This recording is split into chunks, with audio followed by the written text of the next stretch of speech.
Hi, this is Millie Kay, and it's Saturday, August 5th, 2017. I can't get down to the river today to do an update, and I'll explain that. When I went to the river earlier this week, this is what I ran into. Everything was closed. I couldn't get in. So I did some checking, and I found this news release from the Sutter Butte Flood Control Agency, SBIFCA, and it was dated July 27th. At that time, they were waiting for approval. And then if I read this why part of the release, it will explain everything.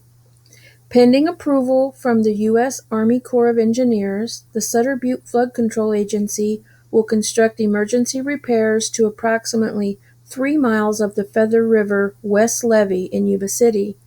This segment of levee was not originally included in the larger Feather River West Levee project, as the project relied on a slurry wall constructed previously by the Corps. However, recent engineering studies, coupled with the poor performance of the levee during winter and spring storms, indicate that this levee poses an unacceptably high risk to public safety and must be repaired prior to the next flood season.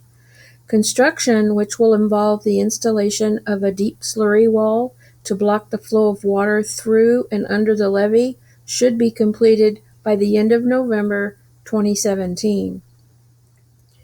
And the area that they're talking about, the 2.9 mile area, if you look at this Google satellite map, it starts right around up in here, and then it goes through the old section of Yuba City and continues on down to this area where I normally take my comparison videos. And if you've watched my previous videos down at the river, you'll notice this is where the Yuba River flows in.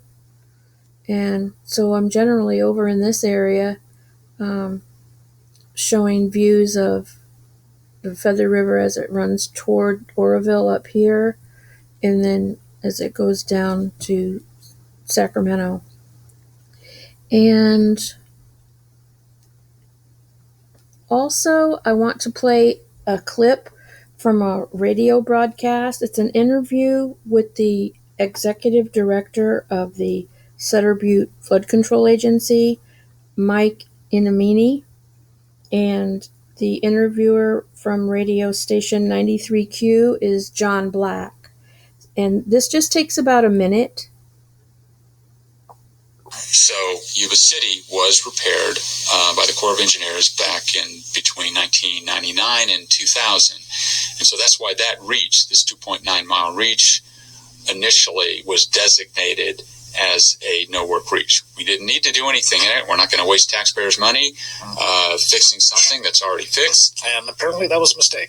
And last year, ironically, just before the flood season, before the 2017 flood season, we had done some studies, some instrumentation of that reach of levee, and we said, there's some issues here. And sure enough, when we got the, quote, full-scale model test of high water in 2017, it was even worse than we had anticipated. We had a couple of boils and some seepage. We had, there were, dozens of boils, a sinkhole on Gilsizer Slough, seepage that was...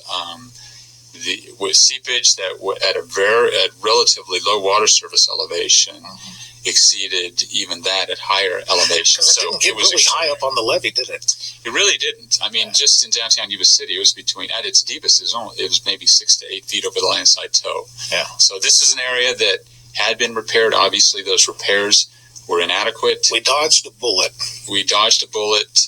And through this 2017 February, when the water was high and we really didn't know what Oroville was going to do, local agencies got together and mounted a flood fight, and we got through that season. And then we immediately started work on the permanent repairs in anticipation of the next flood season. Which is the reason for...